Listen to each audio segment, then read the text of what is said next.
Good morning, everyone. This here is Tracilyn, and I am over here at, I think his name is Dean Vincent. Wait, hold on a minute.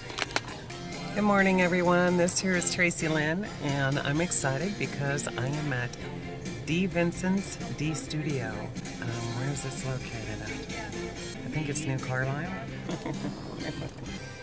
Good morning, everybody. This is take 3. This is Tracilyn, and I am excited because I am over here at Dean Vincent's D Studio in New Carlisle, and I shared it in my life story, and I'm going to share with you the area really quick back in 2010 when I met Paul David Bach. He had invited me over here to D Studio to make a recording on his, I think it is probably his last album that he made before he transitioned on. The song was called Jordan, and I explained before, and I'll talk about it now, but I was really nervous about it because I was not comfortable with my voice since taking steps to transition forward. And what I mean by that is I used to sing sort of like I sing now, as a child into my teen years, and I was always uncomfortable with my voice.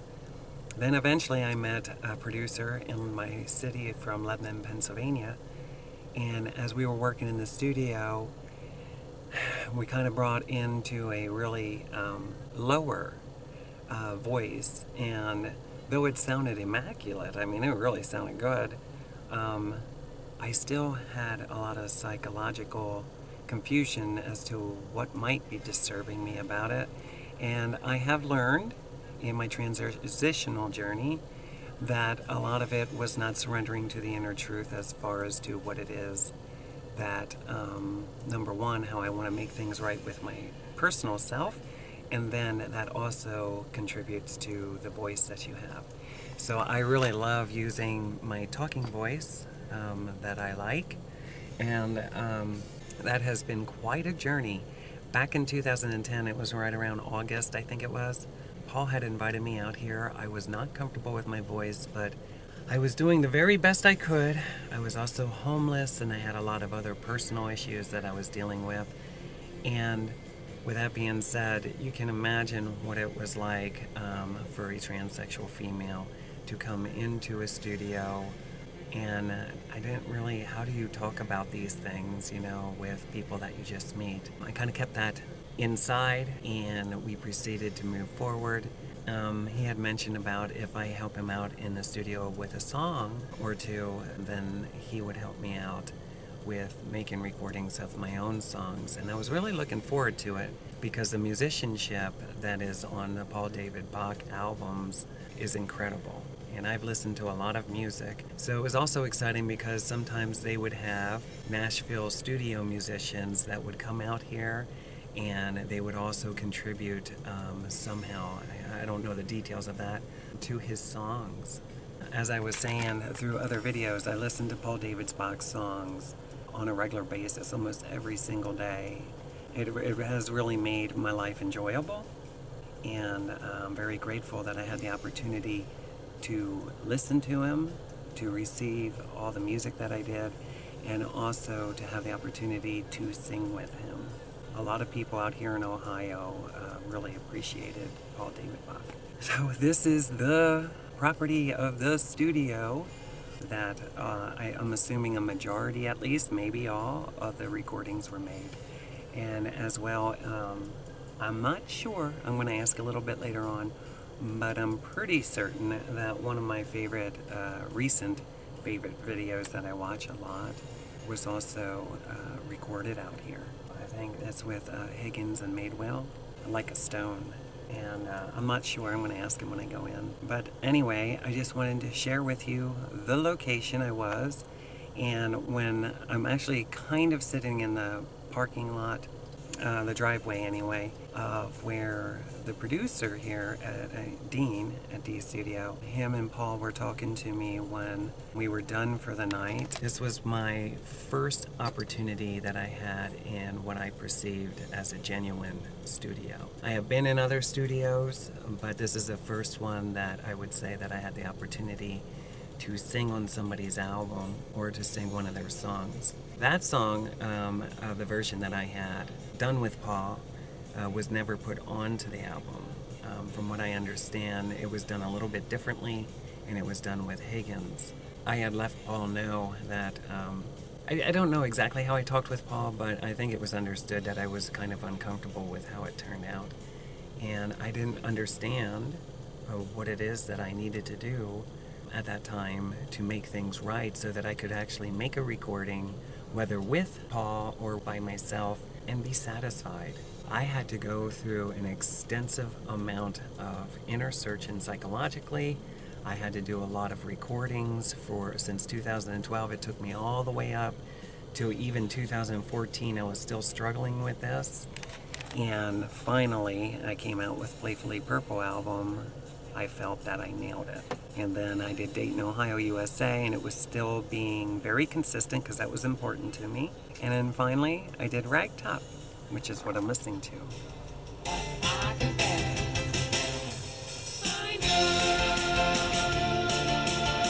So, one of my dilemmas was in the past that I really, really wanted to work with other people.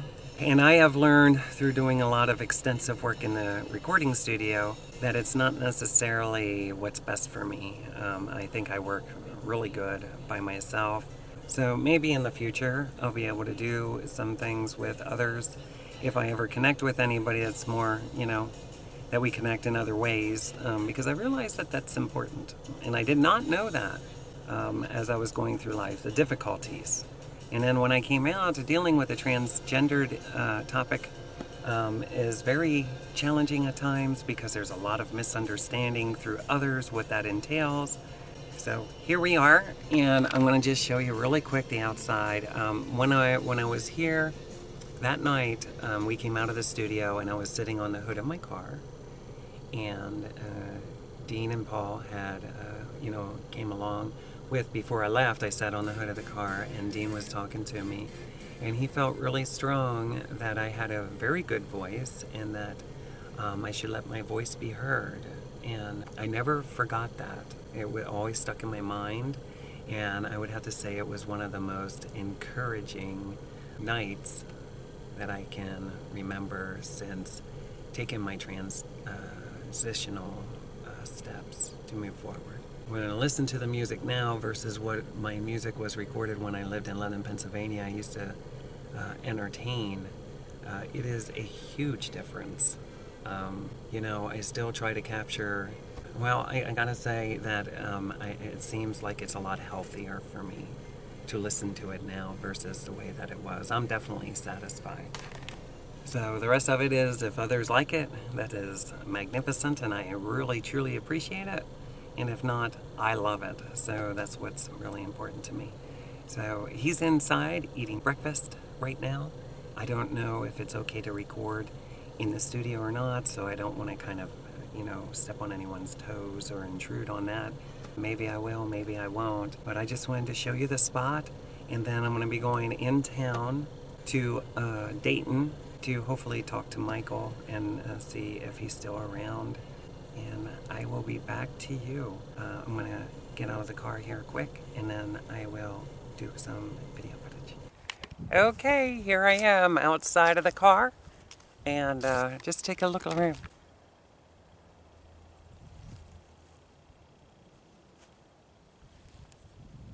It's gorgeous out here, isn't it? So that's one of the first things I thought of. Originally I came from like a country sort of environment surrounded by cornfields, a few farmhouses. So I don't remember 100%, but either I was sitting over here on the hood of my car, or I was up here where my car is, and I was sitting on the hood of my car this way.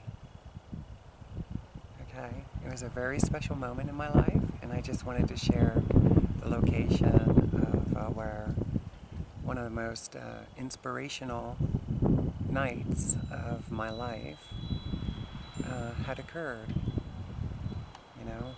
As I was saying, I really wanted to record with other people for a very long time, especially in the beginning of 2010 when I was writing a lot of songs, and this is where that night happened.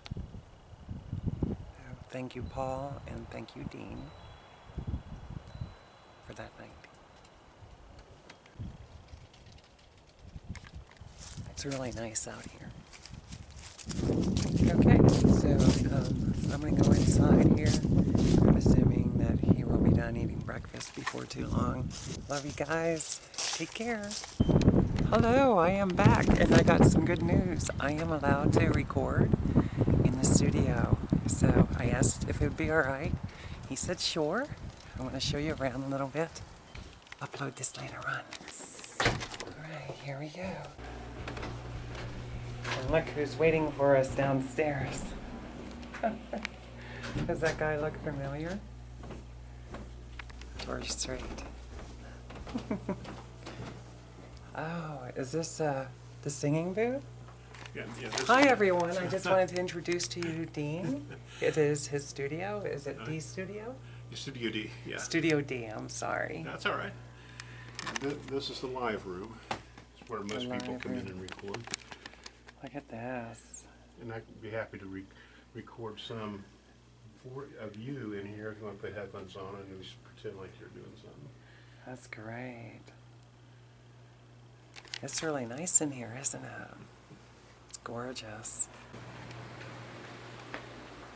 Look at all the guitars. Now, are these different, like, musicians? Yes. People that had recorded with you? A lot have recorded here, and also is from when we did Mountain Days. I used to run sound for the songwriter stage. Really? So we kept guitars out and people would sign them. Yeah, that's really nice. So I was involved with them, but not all of them recorded. Yeah, a wall of guitars. And then what is this room here specifically? This is an isolation booth where some people, for one, they feel more comfortable in here because it's quiet and they don't have any windows and they can react how they want to react. Yeah. And it's isolation, so when you close the door, it's very quiet. Yeah. So you get a little better recording from it. It is very quiet in here. And then the next room is the drum room. This is the drum room? Right. Oh, is this like an electric? Yes. All We right. started out with the acoustic drums, but this allows me to record what they do instead of the sound, except for the cymbals. And then I can apply any drum kit to it that we've got in the software. Yeah. This is very, very nice. You put a lot of time and energy into this. Yeah. Did anybody help you to get this all together? Is this something you worked on yourself over the years?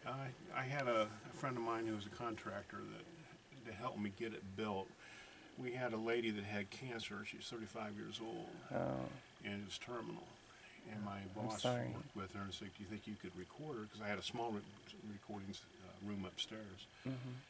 And I always talked about building this, and here's this woman that's literally fighting for her life, wants to get her music done, and I'm building the studio, and I came down, and we made it happen. Had lots of people banging and putting stuff up, so it's not perfect, but it was a lot of fun putting it together. It is a beautiful studio. Definitely quality, That's my too. granddaughter. Is that? Or she's a lot older now. Is she? She's but cute. When she did that, she would actually play the cymbals like you would play a cymbal, not just banging on them. Right. So I thought that was kind of cool. Most certainly. Now, is this window, what does this window, what can they see? Is that the singing?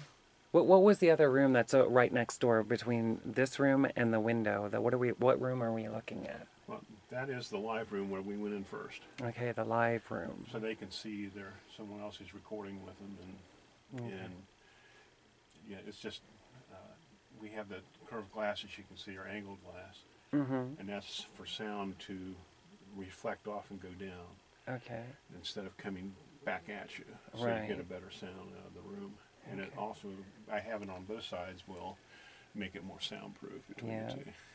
That's great. When you do a lot of recordings here, I'm just curious to know, do you do a lot of like the musicianship and the singing at the same time, or do you prefer to break down track by track? Does it depend on the recording artist, or? Most people prefer to do the track by track. A lot of times they'll come in and say they want to do the whole band at once. Okay. And which we can do. I've got 24 tracks that I can do at one time. But what happens is the drummer makes a mistake. So you have to stop and play the whole part over again. Okay. Or the guitar player makes a mistake. Everybody has to stop and play everything over again, and it takes a long time to get through a song without making any mistakes. Absolutely. So by doing it track by track, then I can concentrate solely on the drums, or solely on the guitar, solely on the vocal. Right. And it goes much better and sounds better as well. I bet. I can imagine. And your recordings are immaculate. I really love listening to them. Yeah, you do a wonderful job here. I'm a perfectionist. That's good. That's a good quality, I think so. Well, sometimes it drives the artist nuts because I just keep going at it till it's right. And sometimes they get bored with it. They want to move on. And I can imagine. So you have to have the happy It's medium. challenging to maintain the stamina that's required to get through the recording. Especially after the first recording, it's all exciting and fun, and they have a lot of feeling. Then after you go back over it and over and over to get the mistakes out, then sometimes it gets monotonous for them. Yeah. Now, do you prefer to do a lot more of the editing versus punch-ins, for instance? Is that what you would call it? Is punch-ins if you have to fix something that's going on in the music? Punch-ins are better because they're singing all the way through the part, or they're playing the guitar all the way through the part, and it's more real. Okay. Well, if you do a copy-paste, which from a good section to another section, it works, but sometimes it sounds too much like the one before. So I prefer to punch if we can. You do? Yeah. That's great. And just out of curiosity, what would be perceived as maybe the average album length if they come in prepared with the songs that they want to record? If it's a full album, it takes about a year. Does it? And if they're really, really prepared and can get it done, you can do it in less time. But by the time you get everything mixed and you get everything the way you want it, it's about a year. Is it? And of course, you're not recording every day. Right. Obviously, you're just kind of once a week or whatever their schedule is. Sure. So we try to do it where they concentrate solely on one song. Okay. And get all their parts down, and they're really practiced and ready. They come in and do the one song. Okay. Then after we get the one song recorded, then we mix it and master it and get it done, and then move on to the next song. Okay. Instead of doing them all at once. It just doesn't usually work when you try to do the whole album in one night, for example. I hear you, because, a lot of times if you're listening to something that might be promoted on television, or it might be promoted on like YouTube, for instance, or social media, you hear a lot of recording artists that would be perceived more as national recording artists that do recordings in like 6 weeks or like a month or so. And I myself find that challenging to believe, if you put that much detail into it, that it could be done and complete that quickly. You'd have to have a team of people that can do a lot of mastering and fixing to get it done that quick. Okay. And so it could be done. Yeah, it's just not like if you're a singer-songwriter like yourself. Sure. If you sat down and just played your guitar and sang, and that's all you did, then you could do that in a lot less time. Okay. Because obviously, the more instruments you have, the more people you have, the more time it takes to get it all to work together. I can imagine. Harmonies and everything have to be tight. You have to pitch correct as times. And, right. That's very important. It's a big process. And you love this, evidently. It reflects in the productions that come out of here. Well, thank you. Absolutely. It's something I've always loved doing, and I think the people really have a good time as well. They seem like they do. The memories of the stuff we've done here is just priceless to me. That's for sure. I'll remember the rest of my life. I bet. So I want to keep doing it as long as I can. Yeah, and you have a lot of photograph of the sessions of the artists and musicians that have been here? Oh, yeah. You do? A lot of people like to bring in cameras, and I don't blame them. Yeah. And I probably, to do this even better, is to get it set up to where I can stream their session if they want to. Right. Oh, that's great. And I think people would like that. Yeah, for sure. But if they're not that good, they may not want to do that. If that makes any sense. They may not want their mistakes to go out live on the internet. There you go. Yeah. Okay. There's more to see, right? Yeah, we got the control room if you want to do anything. Yeah, absolutely. Whatever you're okay with. Yeah. This is gorgeous. You did fantastic. Yes, and it's very quiet in here too. Yes, a cello. Is that what that is? Instrument? Yes, that's a cello. That is gorgeous. Now, do you play any other string instruments outside of the guitar? I'm trying to play that. That was Paul David's cello. Oh, was it? And Is it okay if I touch it? yeah, yeah. I always You're not wanted to gonna hurt play it. one. It's one that's made to learn on. That's great. And I told Linda that if she ever wanted to sell it, I would like to buy it. And she ended up giving it to me, which was really sweet of her. Yeah. So I really respect anybody that can play a cello. I bet. I thought, oh, it's not going to be that hard. Oh my God, it's hard. I bet. You can make noise with it and you can make squeaks with it, but to make music with it's a whole different process. That's a neat instrument, though. I love cello. Oh, so do I. I love the way it sounds. What's this? The I call wall? it the Wall of Fame. It is. You do have photographs back here. These are people that I met like through I don't know what you call it, Mountain Days. Yeah. And it's also people who recorded here. So They it's are? kind of a mixture. This gentleman here is Rick Bayshore, and he's also in a couple other pictures. He used to go down to the Grand Ole Opry. They did. So those are pictures from him that he took when he was down there. That's it. And this is Marty Stewart? I believe so, yes. Yeah. I listened to one of his songs that was on Paul's. Can't think of the song off the top of my head, but I got to see him play a few times. Yeah, he's a good performer. He is. That's Mick Jagger, and he's recorded here, of course. Mick Jagger did? Oh, yeah. Get out. That? No, he hasn't. I'm just teasing. You're teasing us? Hey, Mick, is that true? Yeah. And Elvis, of course, recorded here. Yeah, look at that, the king.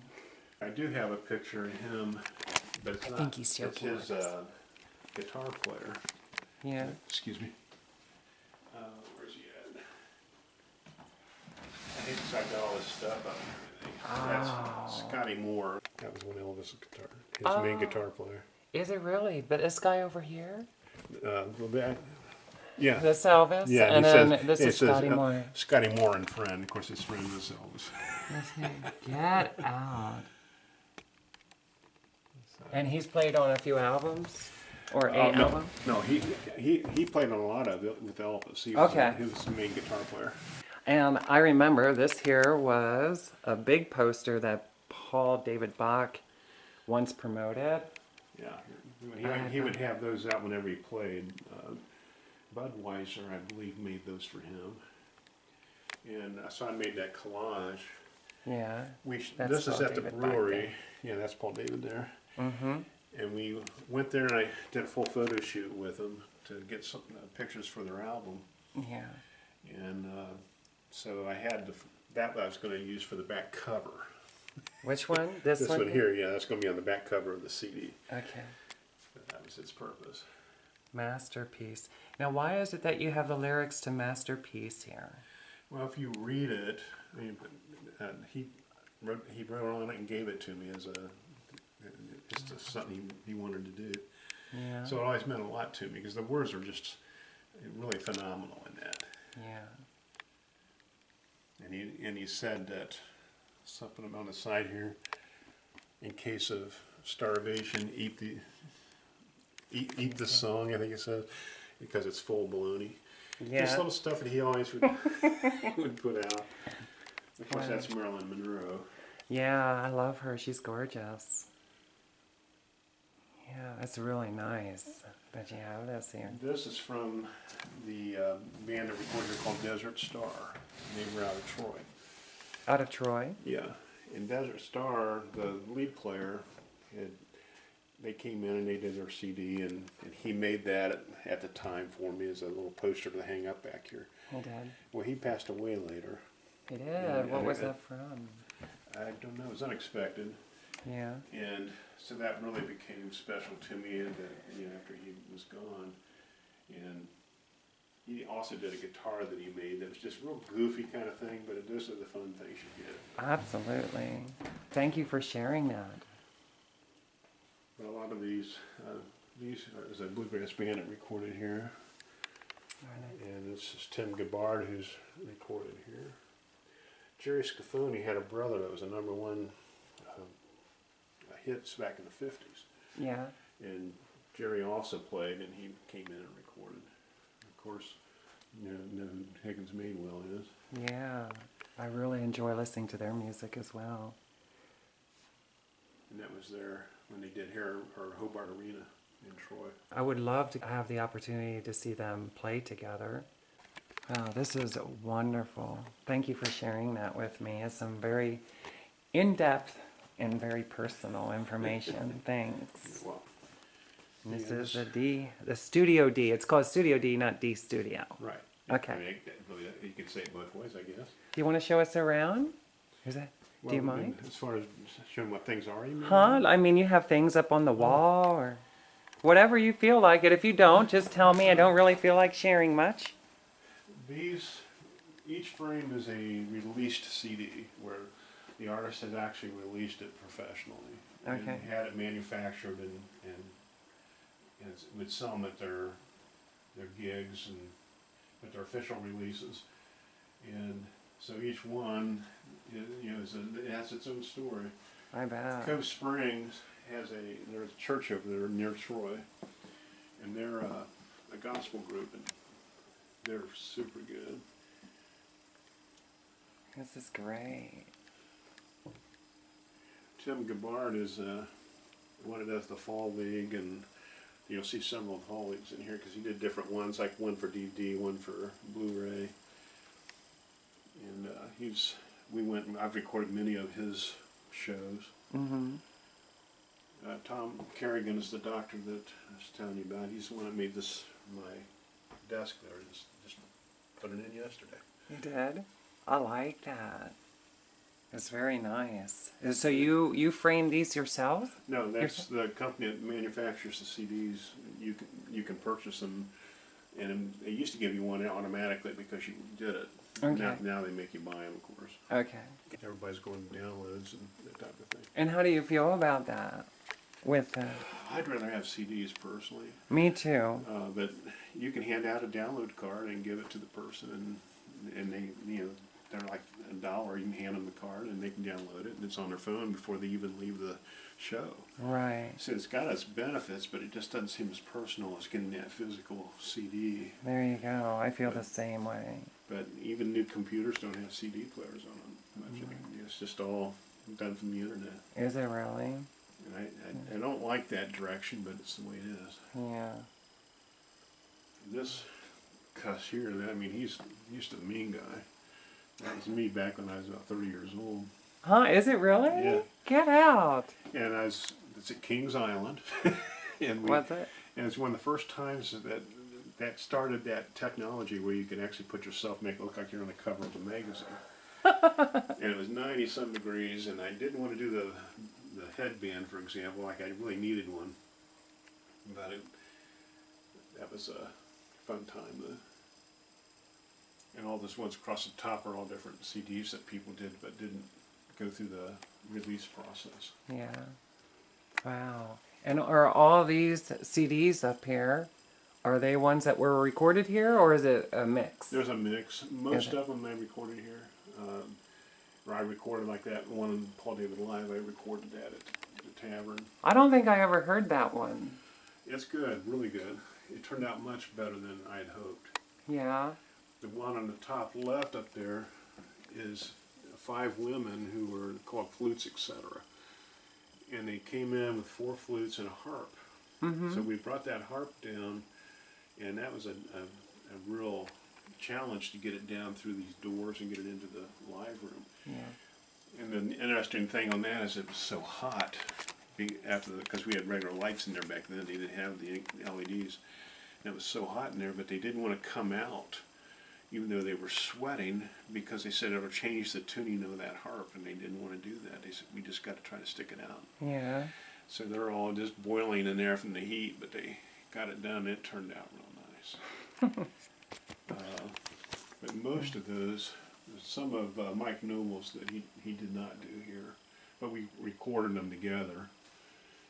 Yeah, he has a studio as well. Mm-hmm. That's Paul David Bach.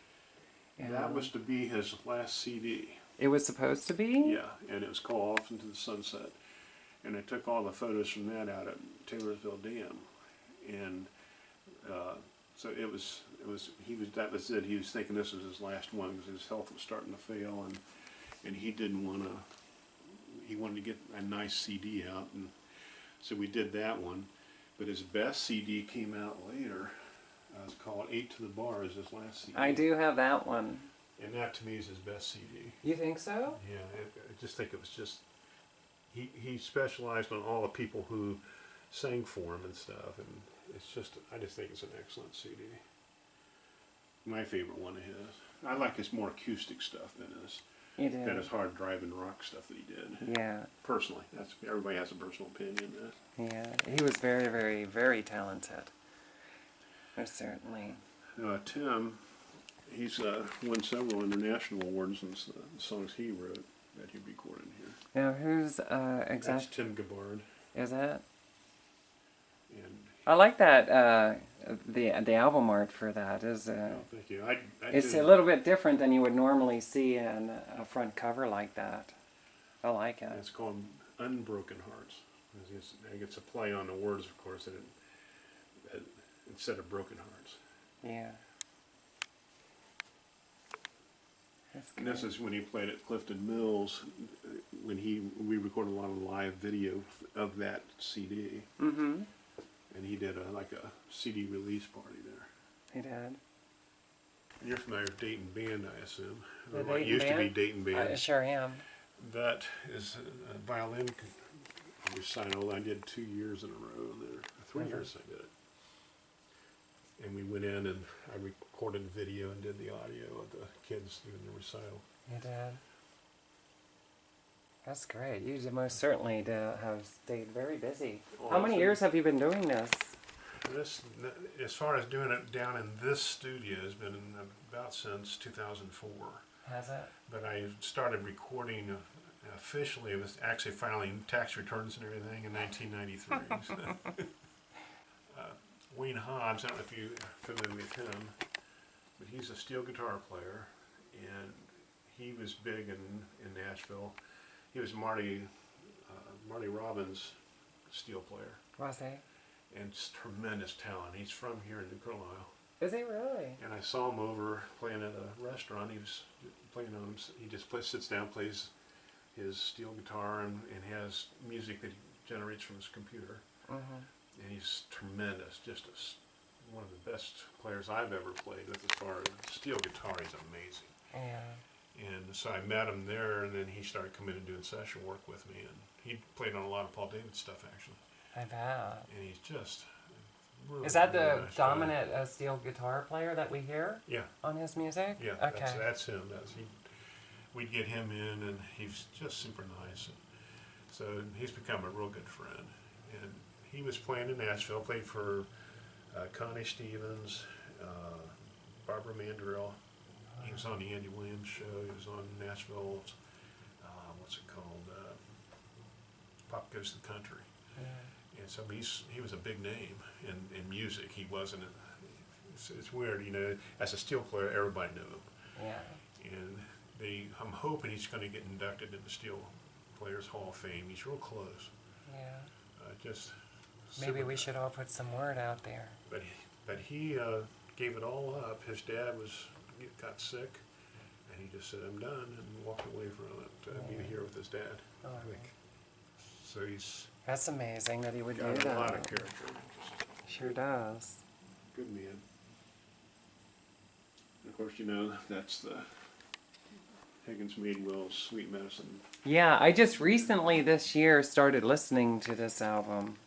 I was hoping, that's why I had mentioned about them playing and stuff, because I was hoping to get out to actually talk to them and get a real copy of it. I got some music off of online, and there's a lot of songs on that one, and they have another one as well. Yeah, Spider Bite. Yeah, I like that. I like that song and the way the effects are in it. Yeah, It's a really fun song to listen to. They got great music. They didn't want to do anything they couldn't reproduce themselves. Really? That's cool. So they played everything, did everything, which is kind of neat. And other people want to take advantage of what you can do in a studio. They want to hear all the special things that they can produce, and that maybe they can't do it live because they need more people. Yeah. This is my longest project And that's Rick Bayshore's That's ballet. It's an hour-long ballet. We spent 11 years working on that. You did? Oh my goodness. And the thing that was happening in that is we were using virtual orchestra, and he writes music. I mean, as far as orchestra music, he really knows it. That's it. So we would work on it, and then the software would improve so much. We'd say, let's do it in this software now because it's so much better. Right. And we ended up literally starting over with it, not intending to start over, but it's the way it happened. And so about 3 generations of software till finally got to the one that he kept. I really love the album cover on that. That's sharp looking. That was done by Dave Shirley. I don't know if you know Dave. But he played out at Mountain Days a lot, and he did a lot of artwork for people. He's just super talented. I bet. As far as Looks artwork. like it. Yeah. Yeah. Well, this is a very, very... Now, this here would be considered the control room? Yeah, this is the control room. Control room. Okay. And as you go around the room, there's more like that one up there is Paul David's 8 to the Bar. Oh, let's see this. Yeah. I had gotten the opportunity to hear that. I listened to that as well. I kind of taken all of his CDs and my very favorite ones, the songs on each one of the CDs, and made like a playlist. And I listened to it almost every single day. And I just added Higgins and Madewell. I just recently added their 2 albums. And I've taken the very favorite that I really love a lot. And they really grow on you the more that you listen to them. They're very, very talented musicians. They're wonderful. Of course, I'm prejudiced, and they're just such a delight to work with. And that's my first professional recording there that we did in 1977. And what, Pork? Pork Records. Is that what you were called? No. That's we back then. You made a Music Master, and then you would have the record cut. Uh-huh. And so that was a 45, and it was Pork Records was the label that actually did that, and it's just who that particular recording studio, Cybertechnics in Dayton. Mm-hmm. That's who they used to do their records, their vinyl. Okay. Because there wasn't anything but vinyl back then. They did have a little bit of DAT stuff, but it was real expensive, and most things were on cassette if you got anything back then. Yeah. So that's when we actually put that record out. That never did much. We did hear it on the radio, so that was exciting. Did you? In Cincinnati, they played it. Oh, that's fantastic. And I was working third shift, and I was driving in my car, and I heard it. It's just such a thrill to actually hear your song on the radio, especially back then. I bet. I really love that clock, too. That lights up. It's not plugged in right now, but it lights up. It has a kind of a neon look to it. How's that? But I have a Studio D clock, classic. but it just doesn't work. I like that one better. That is really sharp. Okay. And the last ones these are some of the more current ones, the ones that we did, and then some going down this wall now. And I don't have everything out that we've done, and I'm trying to get the ones that were the most work. I really love the way that you brought the album art and the CD with like a little plaque inside. I think that is really sharp looking, hanging on the walls. And they're nice and shiny. If it has my logo on it, then I actually made it. Made I went to the gallery place in New Carlisle, and he made me the same pattern so that I can make my own. Mm-hmm. There's some people that just don't want to. They didn't want to spend the money to get the plaques. Mm-hmm. Yet I wanted them to have it because it's something nice to hang on your wall. So I was seeing your lighting too. I really like the way that you put a track up there. I was thinking about that myself in my home studio, but I didn't know that they actually had anything like that. Is this something that you made? No, I bought it at Lowe's. I ended up buying 2 of them because I wanted to, in case this ever went bad, I could put another one up. Yeah, and they're kind of like on a track so you can move the lighting around? Yeah, you can put them wherever you need them. Wow, that is really, really and cool. It's actually longer than that, but you cut it to the size of what you need. Mm-hmm. And then they can't hurt you. There's no high voltage or anything in them. Wow. They all add up to the 110 volts. Or I'm sorry, these use, I think it is 110 volts. Anyway, But that where you can focus your light where you want to focus it. I like that. I like that a lot. And makes the wood on that table really just... Yeah, look at that table. It was amazing. Absolutely. You did a fantastic job with that. Very sharp. When I was here, and that was back in 2010, in August I think it was, there was a singing booth. Isolation booth was the... Is that where I was? I think so. The yeah. isolation booth? Yeah. Oh, I wish I would have known that. Well, you can go back and talk about it if you want. Could I? Okay. Yeah. I thought for sure there was like a singing booth. I visioned, when I look through the control room window, is that what you would call that, the window? Yeah, there's no window in that booth. There isn't? No. Well, from what I remembered, I thought this was like a rectangle basement for some reason, and that there was an actual booth that was in the basement. So I was really surprised that we were already there, because I wanted to kind of share the joy of how much that meant to me, because I was really nervous, like I was even shaking a little bit. It was my first real studio experience. And the more you do it, obviously, the easier it is. Yeah, for sure. And just even when I go in and record for myself, it's easier if I have nobody here. I just sit down and do it, and I don't have to think about somebody watching me or listening to me. Right. So that's one of the reasons I like that booth back there, because then the artist can feel isolated. Right. And they don't have to worry if they want to make faces or whatever they do when they play. They don't have to worry about that. I know that makes it silly maybe, but it's the truth. Yeah. They can be themselves without being self-conscious of how they look. Right. It's like in here, I can see them and they can see me, and sometimes they get nervous. Absolutely. So then hopefully you offer enough with, we do a lot of video, we do a lot of just self-improvement kind of stuff to put you out there to help you sell your product. Mm-hmm. They can't do on their own very easily. Right. Like what you're doing, you're going to end up editing, putting it all together. Right. And hopefully have a nice product that you can put out. Yeah. So people say, well, I want to buy Tracy stuff. Yep. Tracilyn. Ah, Tracilyn stuff, yes. Sure. There's one thing I want to show you. Check this out.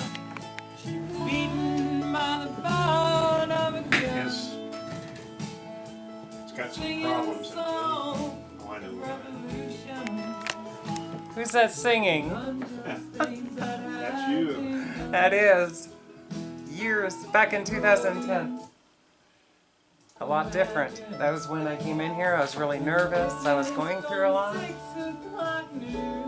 Paul invited me in to sing. I was extremely insecure with my voice at that time, but I still wanted to go through it because it was my dream to do something like that.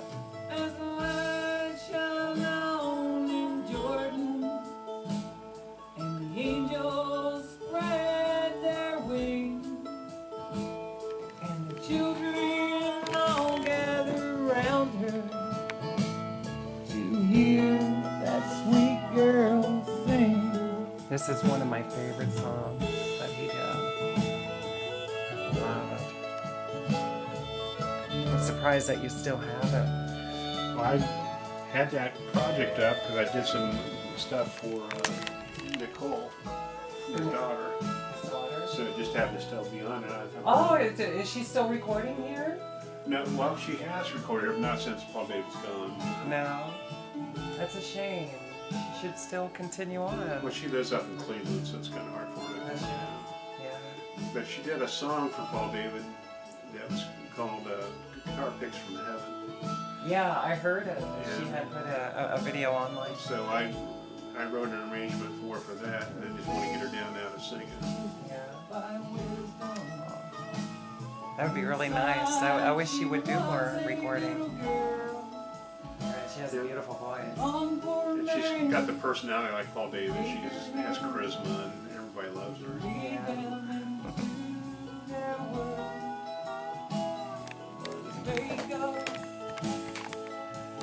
Yeah. Do you know the date? Is that like time stamped? What date was that? I really respect the fact that you decided to hold on to it and you didn't just... I don't destroy anything. You don't? That's I good. keep everything I do and archive it. And fortunately, I did that. It was August the 12th of 2010 when you sang it. August the 12th? August 12th, 2010. This is where I was then. And I'm feeling a whole lot better since I've been doing a lot of, how should I say, going back through my life journey and sharing a lot of the details about things that I had to endure as a child growing up. I was bullied a lot as a kid. Yeah, a lot. And, you know, and it took a lot of time for me to heal because of other things that I had been through. And Paul played a huge part of me having kind of a place to go, to get away, and just forget about a lot of things that were on my mind. And I got to listen to his music a lot. And then coming here and working with you was one of the highlights of my life. Well, So I've always wanted to record in a real studio since childhood. And this was my first time. And it's sad in a way that I was not comfortable with myself and that I was going through the things I was, but I was very thankful during that time. It was a necessity for me. And a dream come true. That's wonderful. Yeah. Just amazing as we go through life, the things that influence us that at the time I don't realize how important those experiences were to our development that helps you be the person you are. Absolutely. So, the memories we have through the studio and all the people that have passed through here is just pretty cool. All in different stages of their development and things going on in their lives. Yeah. Like a lot of them probably aren't even playing anymore. They're just because they're like the flute players. I doubt that they're still doing that, or they might be. But music's that's what ties us all together. I think this experience of producing and creating. Absolutely, yeah. Before Paul had transitioned on, I had spoke to him about recording one or two of his songs, and it's a shame because I was hoping to actually do it with him while he was still around, and then he had just before he passed on, I had mentioned it to him, and he gave me an okay. You know, he was good with it. I'm sure he would. So it will be quite a while before I'm ready for that, as I've been working on a lot of my own music, but I'm hoping someday to make what I call a cover album, which would be an album that contains songs that I've loved throughout my life and hold a special place in my heart. And also I would like to include one or two of Paul's on the album.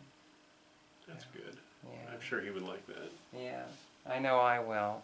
You know, his music has really touched me a lot. So, and so have you. You've always been very kind to me.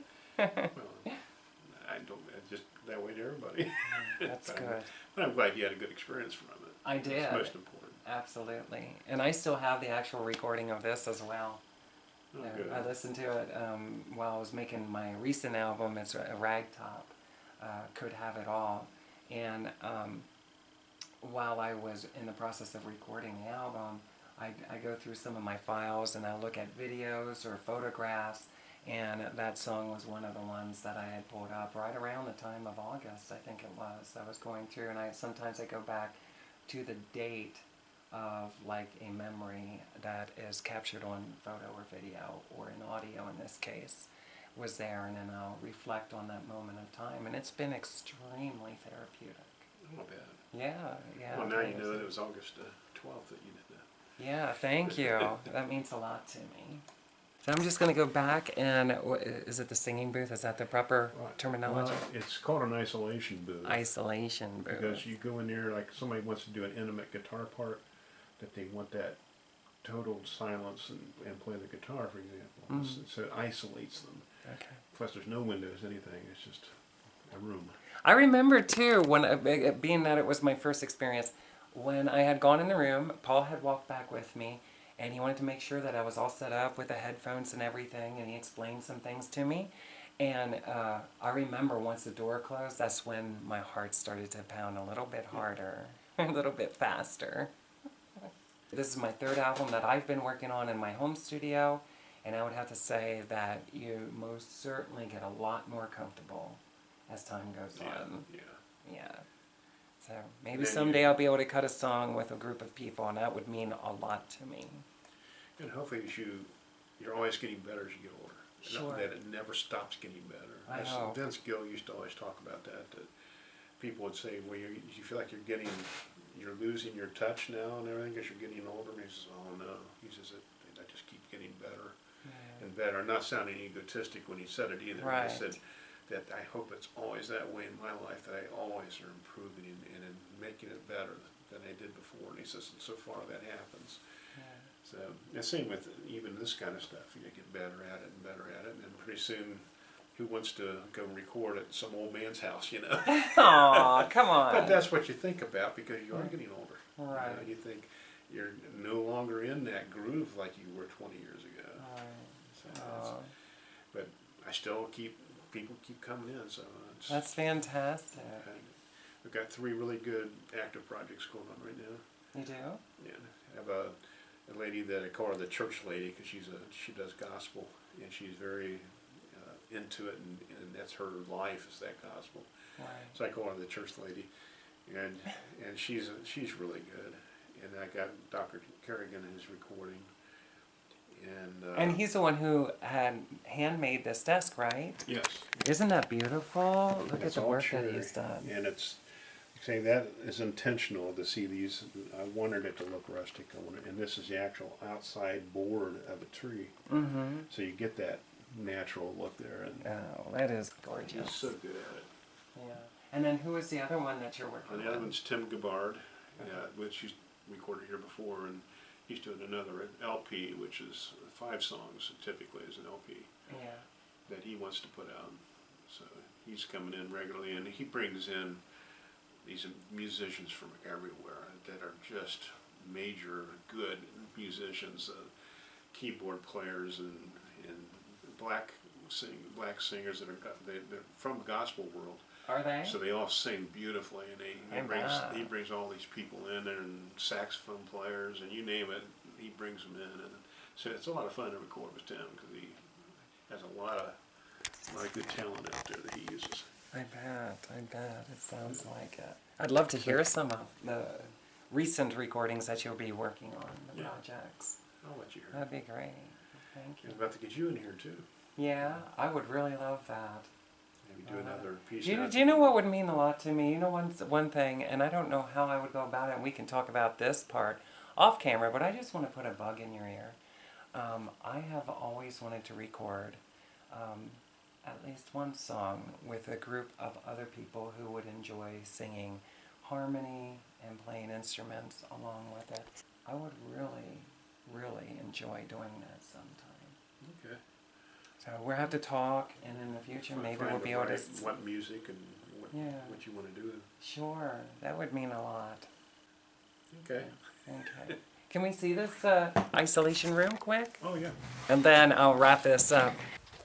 So this is really cool. This is the hallway, of course, that I had walked down through. And you come over here to the right. Of course, there still has to be a basement. Oh, but I like that. I love being in the basement ever since I was a little child. So this here is the isolation room. And obviously, when I was here back in 2010, Paul had guided me back here and made sure that I was all ready to go. And as he closed the door, if it's okay, can we close it? Sure. I'll try to be quiet so you can hear how quiet it gets. Listen to the room and then listen to it when I close the door.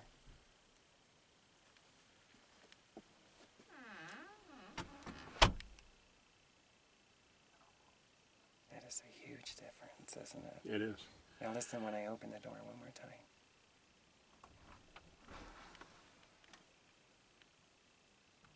Yeah, there's a big difference. And this is where I had been when I was singing to that recording that you just heard. Yeah. Thank you, Dean. Oh, you're quite welcome. Very much. It means the world to me that you would allow me to record and take the opportunity to speak with you. It means a lot. Okay. I'm glad it was a good memory for you. It is a fantastic memory. And I will cherish this video for years. For a long time to come. Okay, this is Tracilyn, also known as VCat. Getting ready to sign off with this recording here at, I call it D Studio, but it's actually called Studio D. And this is Dean Vincent? Yep. Yeah. Okay. And thank you very much for You're very allowing welcome. and sharing as much as you did. That really means a lot to me. I hope you can use some of it. Okay. Give me a hug. Thank you. You're welcome. All right. And what's the best way to get a hold of you, and what do you prefer? Like normal time, if I wanted to contact you for whatever reason, do you prefer email? Do you prefer telephone call? If so, what time? After 2 o'clock is good, and email probably works best because then there's a record of what you want or something I can refer to and email back and forth. And Okay. so, Fantastic. Thank you. no, you're welcome. So I just wanted to share. This is a really nice mandolin over here. And that's one that Rick Bayshore found for me. My wife bought that for me. She did? And That's nice. I just wanted to get one that sounds very good. That's not a high-end cost. I wanted to learn how to play mandolin with it, so it's my go-to mandolin. Is that? Yep. And It's really nice. And then this guitar, of course, is my Taylor. There's a long story behind that I won't go into. Is that? My wife also got that for me. That's a nice Taylor guitar. Now, are you? One other question too. I love these lights up here. They're really neat. Look at this. Isn't that far out? Are you a songwriter as well? Do you write poetry or literature of some sort, like a book or movies? I've written songs and stuff. I would say it's my expertise. Yeah. And I've done stuff with people when they're writing, and we come together and work on stuff together to figure out the words and that. I do pretty well with words, but it's my love is the engineering. I think overall. Do you? I That's love great. writing arrangements of music and helping add music and stuff. Okay. And that's a necessity too. Music is very healing and brings people together, lifts their spirit. It brought you here. It sure did. Okay, that's all I wanted to show and share. Thank you for watching, and I don't know how long this video will be before it's edited, because I'm still working on my 4th album now. I'm finishing up a project. And hopefully we'll get to hear more productions that come out of Studio D in the future. I hope so. I hope so too. All right, goodbye everyone. All right, we are getting ready to close things up, and I'm heading out. I wanted to get one more shot of the control room, okay, with nobody in it. So I don't know if I'll ever have the opportunity to be back here again. I hope. I hope so. I hope so too. I think it would be nice to make at least one song recording here. It'd be a nice memory piece for me in the years to come.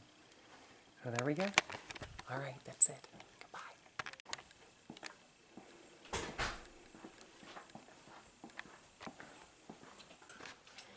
Look at this. I want to get a photograph of this one.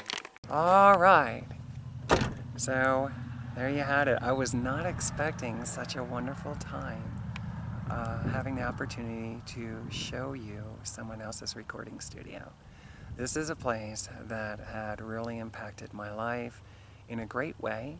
I was extremely nervous to come here when I was with Paul, and the whole experience was very warm, very friendly. And even though I was dealing with my own psychological of insecurities and stuff and self-doubt, I still had a very wonderful time, and Dean had made that moment in time very memorable, a good memory, and a very enjoyable first-time experience.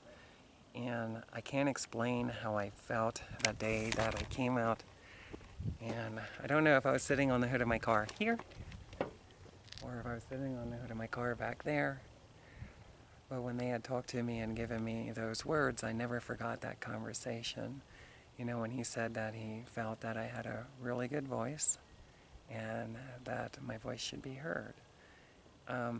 Considering at that time what I was thinking about my voice and how insecure I was with it, he still proceeded to, he didn't know, I didn't tell him then, I told him today, but I didn't tell him then. So to know that the people that that God had me around were very kind and respectful to me. That meant the world to me, and still does today. So I'm going to give one last video, kind of like a 360. You can see how beautiful the scenery is, and to have the opportunity to get away from the city and come into what I perceive more of the country. And I was with a heck of a songwriter who was a really fun person to be around. And I think I also had somebody from church who was singing harmony with me at the time. I think her name was Vicky, but I'm not 100% sure, so I don't want to say that. You might want to delete that. Here it is. Check it. Isn't it gorgeous?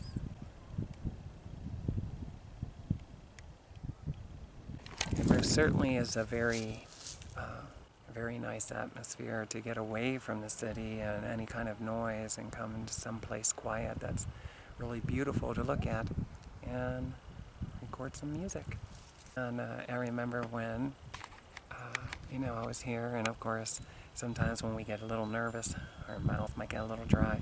I drink a lot of water today and a lot of juice, but they have refreshments here and everything, so it just felt like a family experience when I was here. It felt like I was with two brothers. Okay. So we are now getting into the Cavalier, and I am going to go in to Dayton City right now to see if a friend of mine, Michael, is still around. But I don't know if I want to videotape that. But I am looking forward to sharing this with you. So, love you. Thanks for watching.